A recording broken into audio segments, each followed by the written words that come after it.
सर्वप्रथमे परम पूज्य प्रातः स्मरणीय परम आराध्य जगत बंदनीय SKCM गौसेवा आश्रम संस्थापक आचार्य मध्य गुरुदेव गुरु कृपामूर्ति विष्णुपाद परमहंस परिव्राजकाचार्य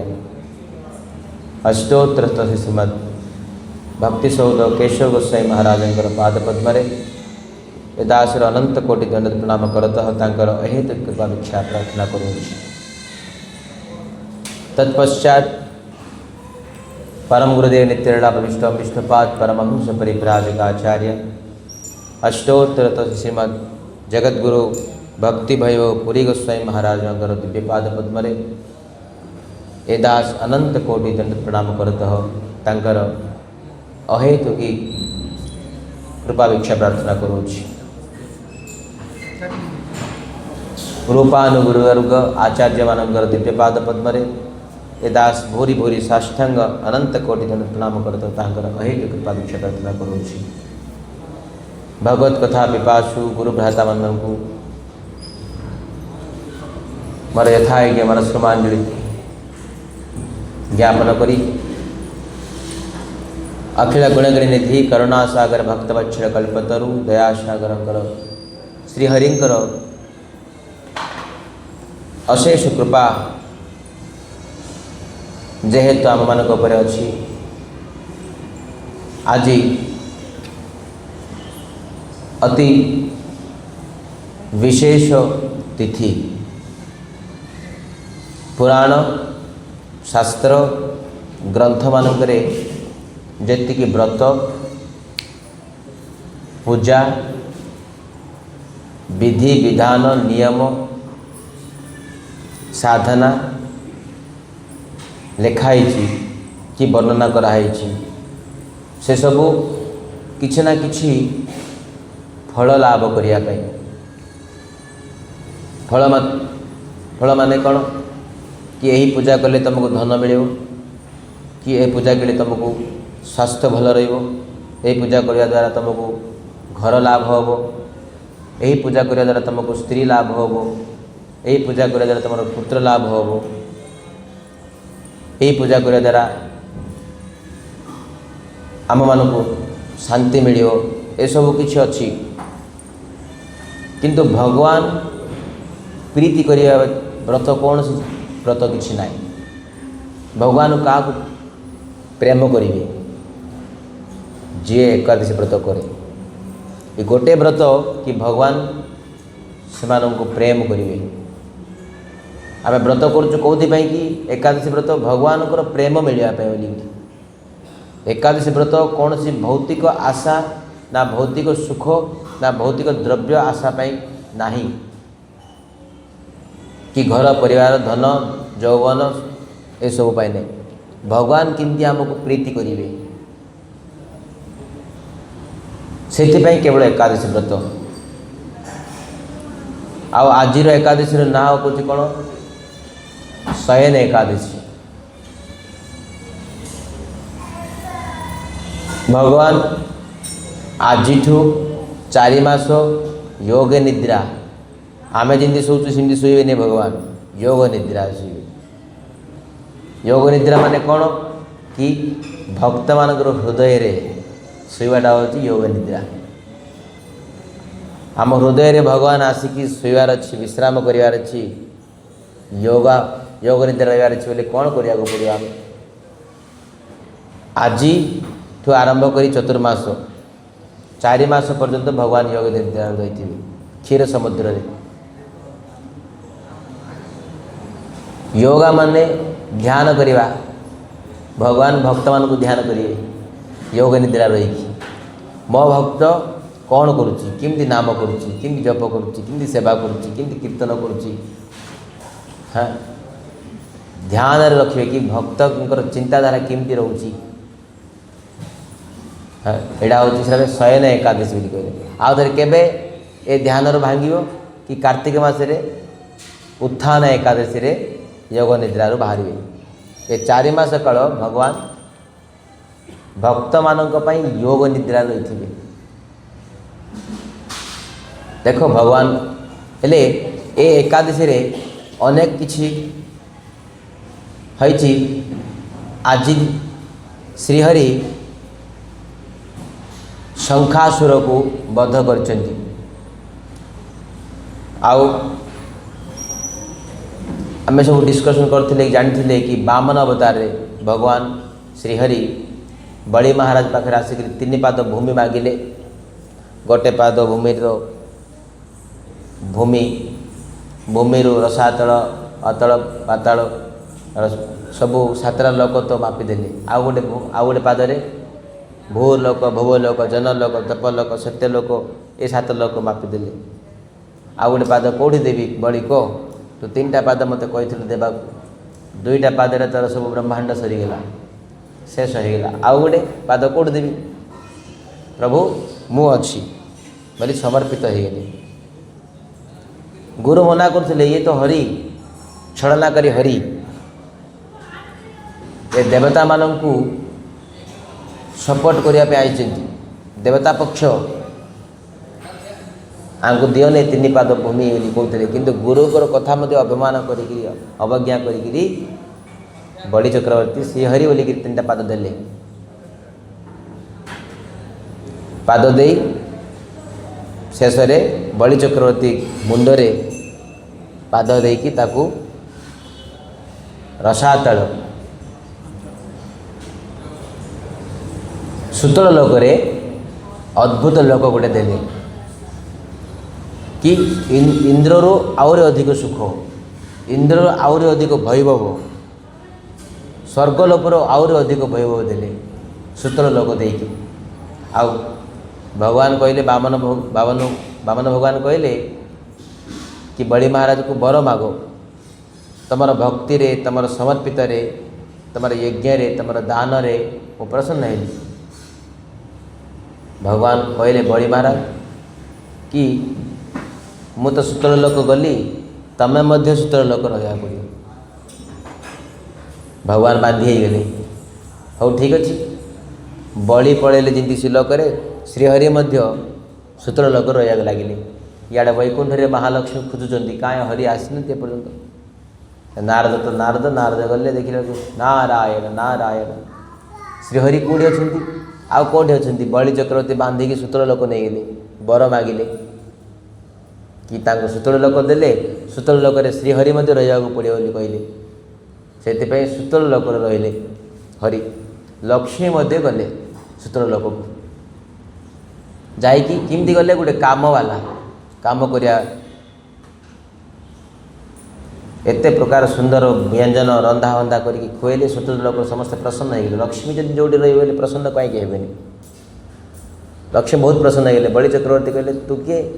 ना मोर किए बापा माँ किए ना ठीक अच्छे मो तो भाई तू मो भौणी बोलिकी राखी बांधिले से दिन महालक्ष्मी बड़ी चक्रवर्ती को राखी बांधिले तू मो आज तू मो भौणी आ तू मो भाई मु तुम भाई तू कौन बर मागुच मागे श्रीहरि हो मु श्रीहरि को विवाह करी आउ वैकुंठ को लेकिन जी ए बर मागिले महालक्ष्मी मागियारू बड़ी चक्रवर्ती निज भौणी कर ठीक अच्छे कहले कि दुख कले श्रीहरि को छाड़ा इच्छा नाला किंतु जेहेतु भगवान बड़ी को बर देते मु तुम पाखे रही बोलिकी से वर्षरे 4 मास ये चतुर्मास आज शयन एकादशी ठू उत्थान एकादशी पर्यंत भगवान सुतल लोक बड़ी पाखे रुहति प्रति वर्ष को 4 मास बड़ी मान कोई भक्त ये 4 मास भगवान श्रीहरि वैकुंठ रे नहीं कौट रे भक्त मानकर हृदय रे से ये 4 मास बहुत निष्ठारे नाम करिया कि दर्शन करिया कि सेवा करिया आ एकादशी व्रत पालन करिया भगवान पे प्रीति पाए बोलिकी कौन सी ना कौन सी किए तुलसी आण किए फूल आण आमर जो गौशाला जहाँ लगी खाली आसरे होली होली पड़ा हो बड़ तुम सब ठाकुर तुलसी देवा आनी के तुलसी तोड़ी अनेक तुलसी अच्छे से 4-5 तुलसी आण ठाकुर को बहुत प्रिय हो तुलसी भगवान को बहुत प्रीति होची डाक रामकृष्ण भगवान को प्रीति होची तुलसी आसला बेलू तुलसी किसी देवा कि फूल फुट लगी फूल टे देवा ठाकुर को आनिया पड़ो समस्ते किणी आनिया दरकार नहीं एटलिस्ट आम गौशाला अच्छी जहाँ तो आनिया पड़ो ठाकुर बोलिकी अभ्यास करिया पड़ो ये 4 मास समस्त को नियम कि किसी ना किसी भगवान पे आनिया पड़ो बुझीपार आउ आज दिन हय नामक गोटे राक्षस थिला ब्रह्मलोक जाइकि ब्रह्माठू 4टा वेद चोरई की नहीं गला चोरई की नहीं प्रकार लुचे देले कि जानीपारे किए जानीपारे देवता मान जानीपारे 4 मास वेद नहीं कि पूजा पाठ सब बंद होगा सब प्रपंच पूरा हाहाकार होगा यज्ञ पूजा पाठ सब बंद होगा भगवान श्रीहरि 4 मास पर ये वेद को उद्धार कले आउ थे खोजिले से हय नामक राक्षस को मारी वेदटा को आउ थे उद्धार कले से ये 4 मास ऋषि अंगिरा अंगिरा ऋषि थे अंगिरा ऋषि को जाकि पचारे किए मांधाता राजा मांधाता आमर एमती देश में अकाल पड़ी वर्षा पड़नी फसल नहीं खावा पीवा किसी ना केमती करिया कौन करिया आगे आमर कौन भूल है ध्यान देखिले कि अंगिरा ऋषि गोटे तुम राज्य रे गोटे दुराचार गोटे पापी तपस्या करुच्ची देखो तपस्या पापी माने तपस्या कले मतलब बहुत डेंजर प्रकृति सह्य करनी पापी तपस्या कर कौन बल पाई आउ थे से अधर्म करने बोलिकी चेष्टा करे आउ थे पाप करने को चेष्टा करे सेटा पे पृथ्वी सृष्टि पृथ्वी सह्य न करी आकाश प्रकृति सह्य न करी कौन हो कि वर्षा बंद कर दे हेले कौन करिया पड़ो नाई तमें आषाढ़ मसरे आसवा शुक्ल पक्ष जो एकादशी होची शयन एकादशी जदि निष्ठा रूप से तुम जब व्रत कर बाध्य तुम देश में वर्षा पड़ो बोली अंगिरा ऋषि कहवारू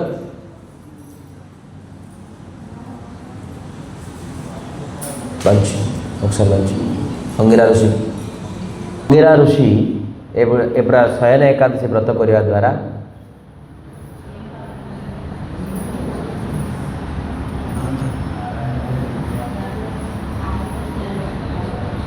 तुम देश में अकाल नष्ट हम वर्षा पड़ो बोली कहवारू राजा मांधाता समस्त प्रजा मान को लेकिरी भक्ति श्रद्धार एकादशी व्रत कले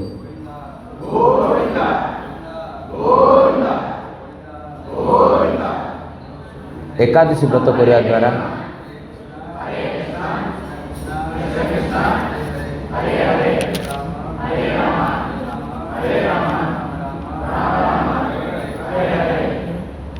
एकादशी व्रत करने द्वारा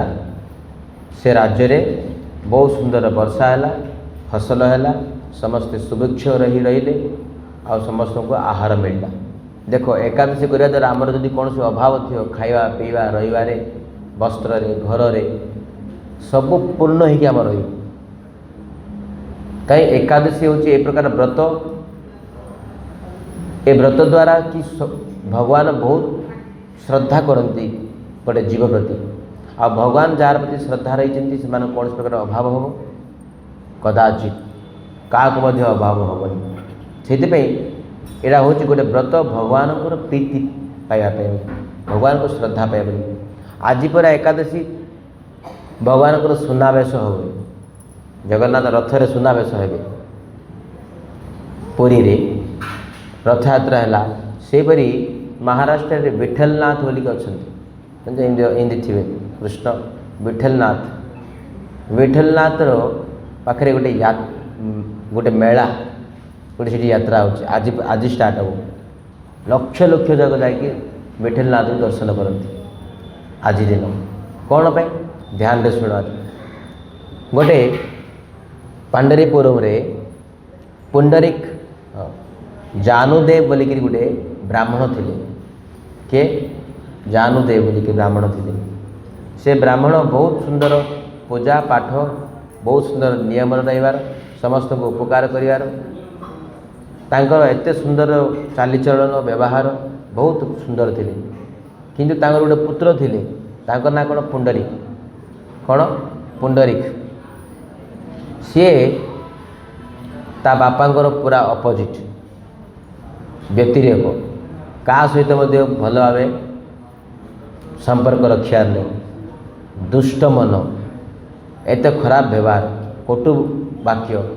जदि कथा चापड़ा माला लगे से कथा चापड़ा माला लगे इमती कथबार्ता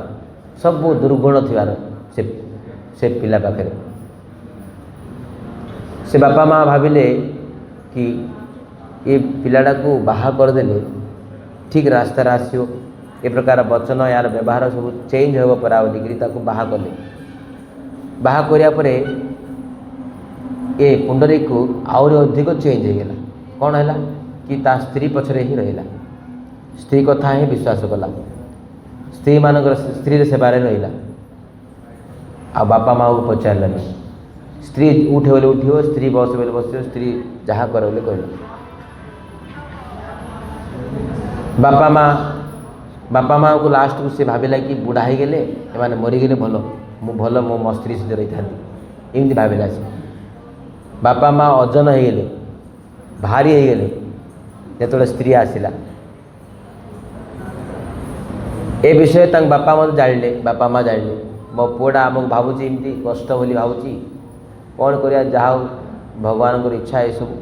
किंतु गोटे दिन बहुत लोक तांको साई आड़ू जाइकी जाउछंती किए जन चाली चालिकी सियाड़े तो घोड़ा से तो गाड़ी घोड़ा किसी नथिला गाड़ी नथिला से तो घोड़ा गाड़ी कि ना बलद गाड़ी इमती जाऊले समस्ते इमती घोड़ा गाड़ी है बलद गाड़ी की समस्ते हजार हजार लोग जाउछंती बाहर को आसी देखिले कि ए ब्राह्मण बुढ़ा ब्राह्मण देखिले कि कहीं जाउछंती ना काशी जाउछंती कोठी को काशी जाउछंती ताको मनर लगे कि आमर पुओ तो ठीक रे देखुनी आम जाकि काशी जाकि दर्शन करके आसते था विश्वनाथ को शिव को बोली भाविले भाव्य मात्रे ये जो पुंडरीक बोली जो खराब व्यवहार पिला थिला ता स्त्री आउ ए पुंडरीक दुई जन जो काशी बाहर को बाहरले मान जाउचंती आम काशी गले बहुत पुण्य बोली शुणीचु आम पुण्य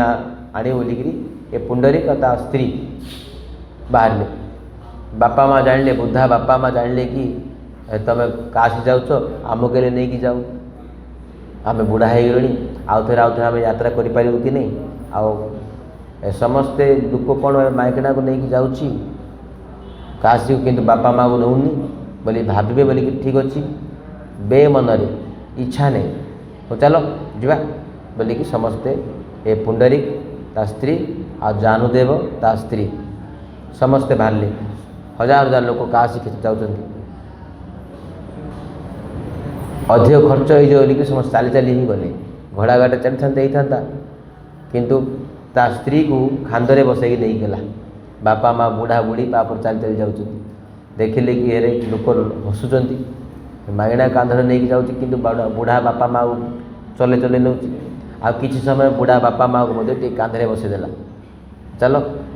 लोक हसवे ना हसवे हेले मागणा को रागी जवार हाँ ता बापा माँ को नहीं जाऊँगी हाँ ना स्त्री मैंने जो बापा माँ को सेवा कले क्या पसंद ना स्त्री ही सेवा करा पड़े इमती है शेष को गले कौटी को काशी काशी पहुँचले पहुँचिकी दर्शन कले आउ ए पुंडरीक ता स्त्री तो बापा माँ तो बुढ़ा ही गले किसी काम को नहीं काशी छाड़देवा आगे घर को आसी कौन कर आम पड़ेगा बोली कहीकि बापा माँ को न कहीकि ए पुंडरीक ता भाईटा ता घर को पड़ा आसिले बापा माँ रही काशी देखिले कि आमर पिला आमको नेले जाणिकी नेले से आम घर को जीवा नहीं को मठ मंदिर रहीकि को आश्रम रहीकि भिक मांगी रही सीना घर को जीवा नहीं चिंता करी से काशी रे आश्रम रहीकि जीवनटा ତାଙ୍କର ଜୀବନଟାକୁ କଳାତପାତ କରୁଥିଲେ।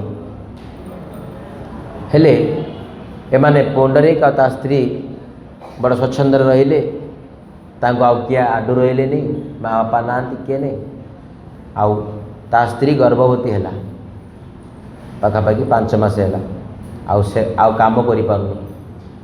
ସେତେବେଳେ କ'ଣ କହୁଛି ତା ସ୍ତ୍ରୀ, ତ ବାପା ମା କାଶୀରେ ରହିଗଲେ ନା, ଘିନି ଆଣେ।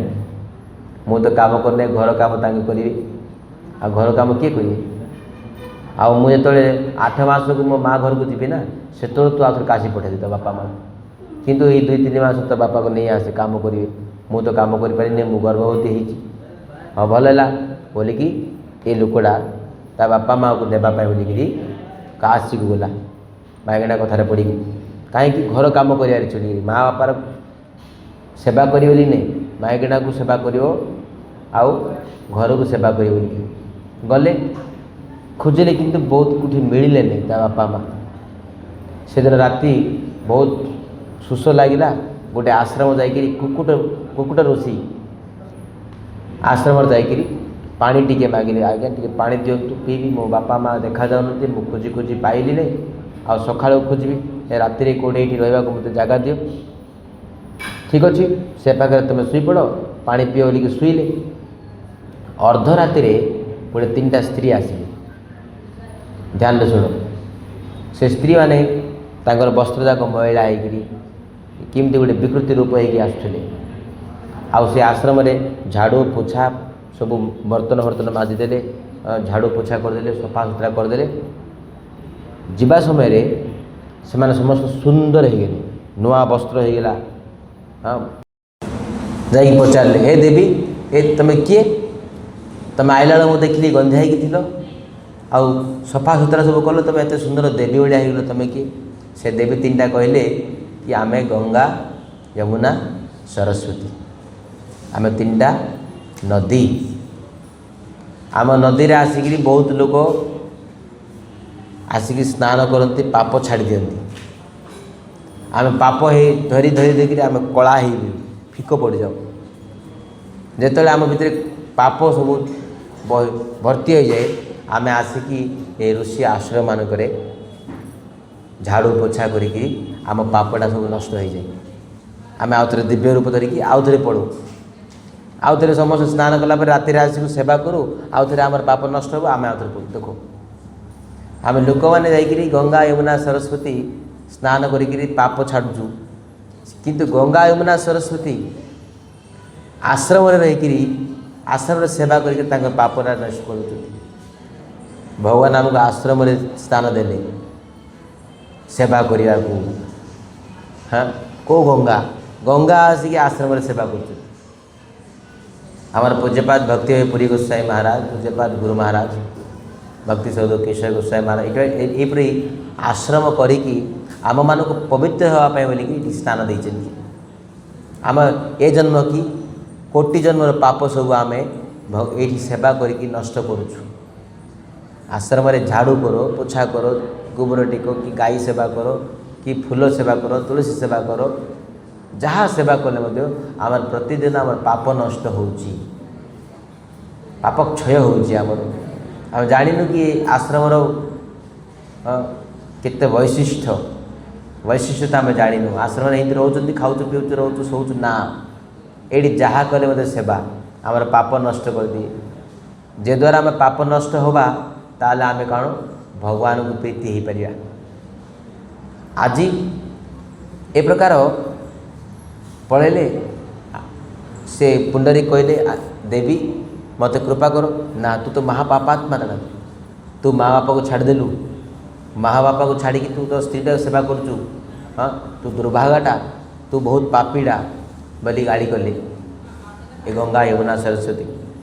ସେ ପୁଣ୍ଡରୀ ହାତ ଯୋଡ଼ି କହିଲା, ମୋତେ ଏବେ ଜ୍ଞାନ ଆସିଲା, ମୋତେ କୁହନ୍ତୁ ମୁଁ କ'ଣ କରିବାକୁ ପଡ଼ିବ? ସେ ଗଙ୍ଗା, ଯମୁନା, ସରସ୍ୱତୀ କହିଲେ, ତୁମେ ହରିଭକ୍ତି କରିବ,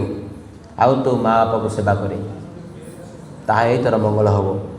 ବୋଲି କହିବାରୁ ସକାଳେ ପୁରା ଯାଇକିରି ତା ମା ବାପାକୁ ଖୋଜିଲେ। ବହୁତ ବୁଢ଼ା ହେଇଗଲେ। ସେ ମା ବାପାକୁ ଧରିକିରି ବହୁତ ଘୋଡ଼ା ଗାଡ଼ିରେ घोड़ा गाड़ी बुक कले आगे चली चली नहीं जाइए एवं घोड़ा गाड़ी बुक करी घर पर्यटन नेले एमती सेवा कले माँ बापा को ना केबे मध्य किए सेवा कर बहुत सुंदर सेवा कले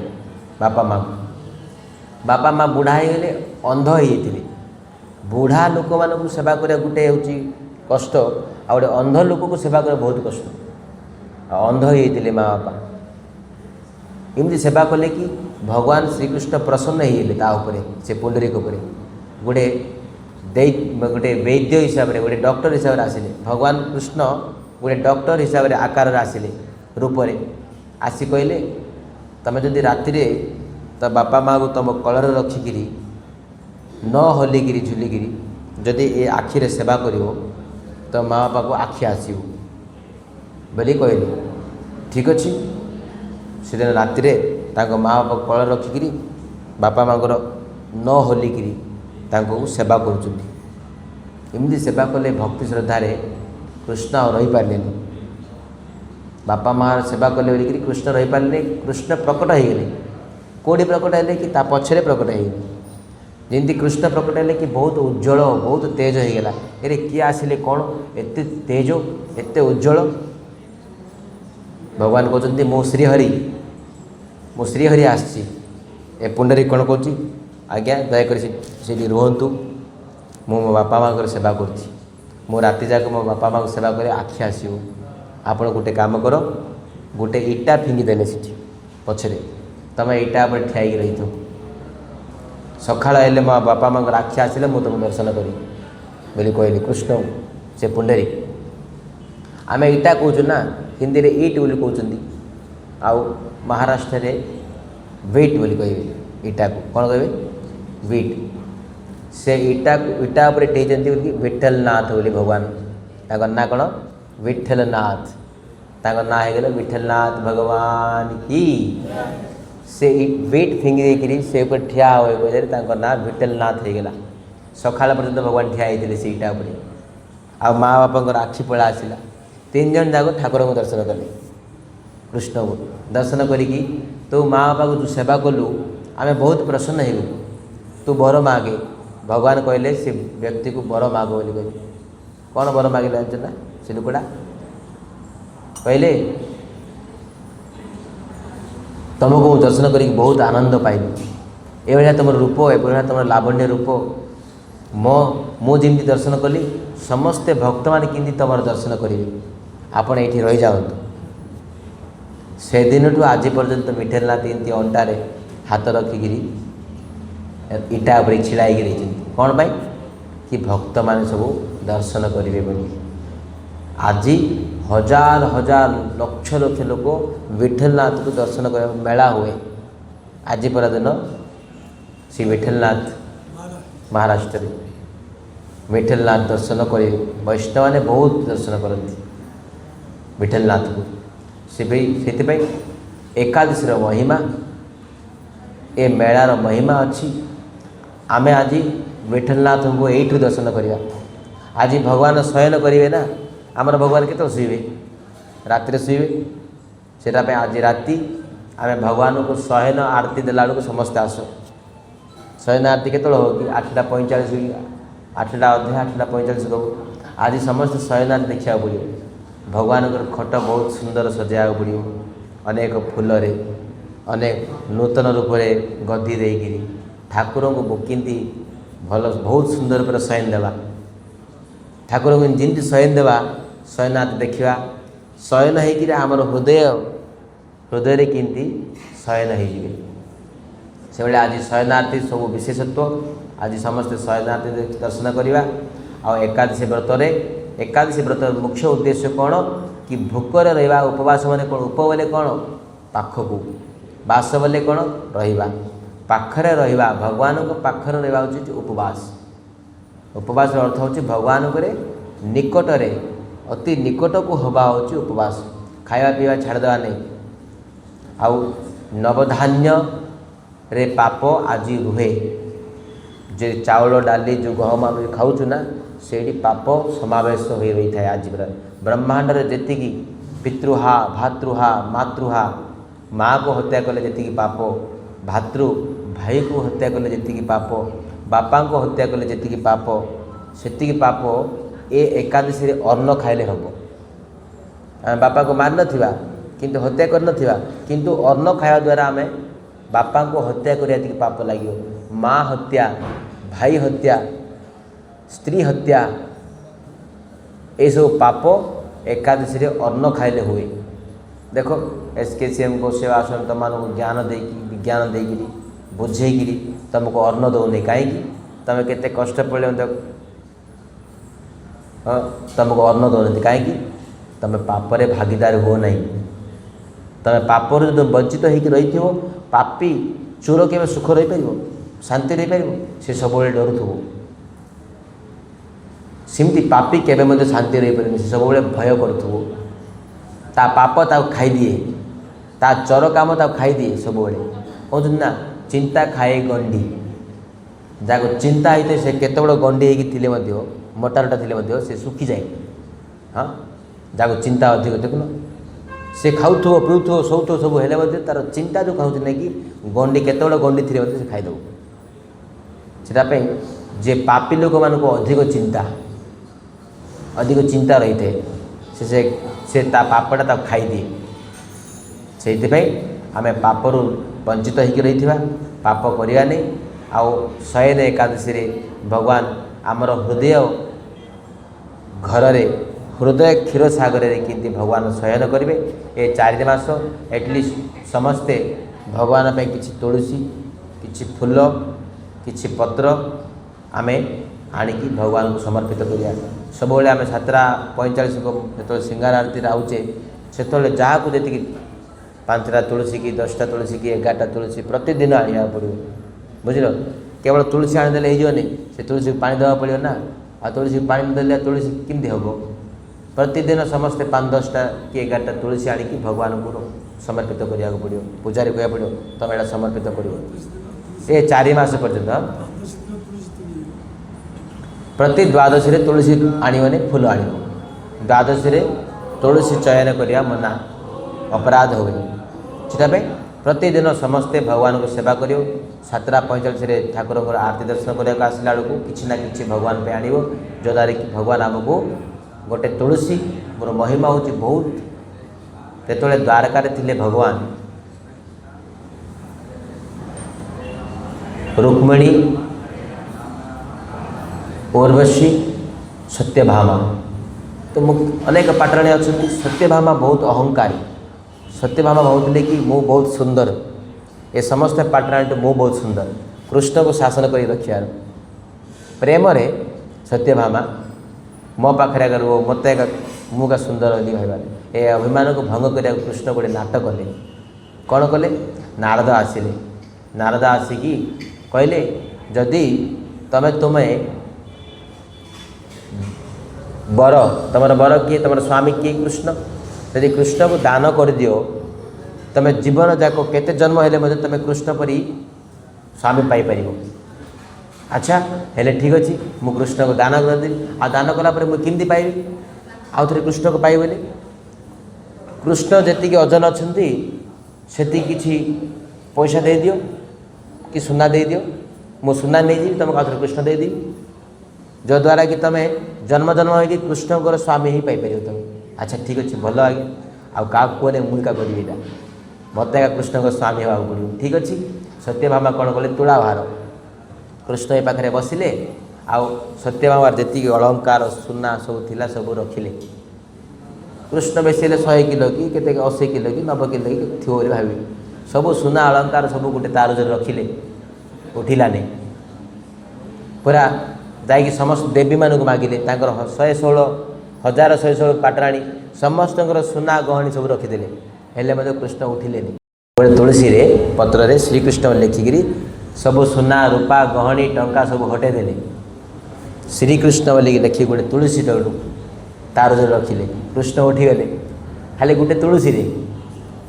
सुना टंका रूपा गहणी सब थिला दिना उठिले नहीं गोटे तुलसी रे श्रीकृष्ण बोली ना लिखिकी तुलसी गोटे पकईदे भगवान उठी पड़े भगवान तुलसी को बिकी जाती तुलसी बहुत ओजन तुलसी एति धन आउटा ना से कृष्ण को आउ थे सत्यभामा पाइले तापे कृष्ण को जे तुलसी दिए से ताटो धन शक्ति ऐश्वर्य आउ किए दे पारे। ଶଙ୍କରାଚାର୍ଯ୍ୟ ତା ବାପା ଥିଲେ ନା ମଣି ହଁ। ମଣି ଦେହ ସୁନା ସେ ବହୁତ ରଖିଥିଲେ ସେ ଗର୍ବରେ ସିଏ अनेक सुना टंका मध्य रखी हेले मध्य तुलना हो पारानी तुलसी सहित। हाँ, 56 भोग 36 व्यंजन बिना तुलसी प्रभु एक नाही मानी। कौन ना 56 प्रकार व्यंजन कर 36 प्रकार व्यंजन कर तुलसी देवने भगवान स्वीकार करेंगे। सीटापे भगवान को प्रतिदिन तुलसी देवा जो द्वारा तुलसी देकी आमे भगवान को अति प्रसन्न करिपरिया। एकादशी नियम कर आज 4 मास पर्यंत आउ थे पुनर् संकल्प करिया कि प्रतिदिन 3 माळ करिया 3टा माळ। ए 4 मास हूँ बहुत पवित्र थी। हाँ, बहुत पवित्र। ए 4 मास पवित्र सबुदिन तुलसी आनिबा ठाकुर को आ 3टा माळ करिया। देखो ए द्वारा तुम कौन क्षति नुहे, एटा हूँ भाग्यर विषय सौभाग्यर विषय। आमको ये कर्म मिलूँ काम मिलूँ पैसा मिलूँ आ धर्म मिलूँ धर्म नुहे एटा हूँ महा सौभाग्य कि भगवान को कृपा अनुग्रह मिलूँ आम कहते भगवान धर्म धर्मस्य भापवर्गस्य ना अर्थ अर्थाय उपकल्पते ना अर्थाय धर्म एकांतस्य कामलाभाय स्मृतः। धर्म मोक्ष पाए बोलिकी आमको चिंता करिया पड़ो। से धर्म को धर्म बोली कहले धर्म द्वारा पैसा कमेवा धर्म द्वारा ना कमेवा धर्म द्वारा स्वर्गलोक पाइबा एटा हूँ धर्म कही नंती। धर्म मुक्ति पथ को जदि जहाँ नब ताहा हूँ धर्म। जो धर्म रे मुक्ति आमको दौनी से धर्म नुहे। से मुक्ति पाइबा धर्म कौटा भगवान को सेवा करवा मुक्ति करिया धर्म मुक्ति पाइबा धर्म। से आम समस्त धर्म करवा मुक्ति पाइबा आउ थे आम पुनर्जन्म किंती पाइबानी आउ ए एकादशी भगवान को प्रसन्न करिकी आम भगवान प्रति आम स्नेह भगवान प्रति आम प्रीति भगवान को आम बहुत प्रेम मिल एभा एकादशी व्रत आम पालन करिकी 4 मास भगवान तुलसी देकी आ 3 माळ जदि 16 माळ जे करुच्ची जे दीक्षा नहीं तो 16 माळ करिया पड़ो बाध्य अधिक कले आहरी भल किंतु जे दीक्षा नहीं से बाध्य 3 माळ अंततः करिया पड़ो करिकी ए प्रकार ए 4 मास बहुत सात्विक रहीकि भगवान केमती आम हृदय क्षीर सागर आसिक शयन करेंगे से भाई आम रहा पड़ो। आज 8टा 45 8टा अध को समस्त आसिकी शयन आरती दर्शन कर कहीकि मो कथा को विराम करिया। एवं बर्तमान आरती हम आरती दर्शन करिकी आम ये कथा को विराम करिया। वांछा कल्पतरे दृश्य कृपा सिंधुभ्येव च पतितानां पावनेभ्यो वैष्णवेभ्यो नमो नमः।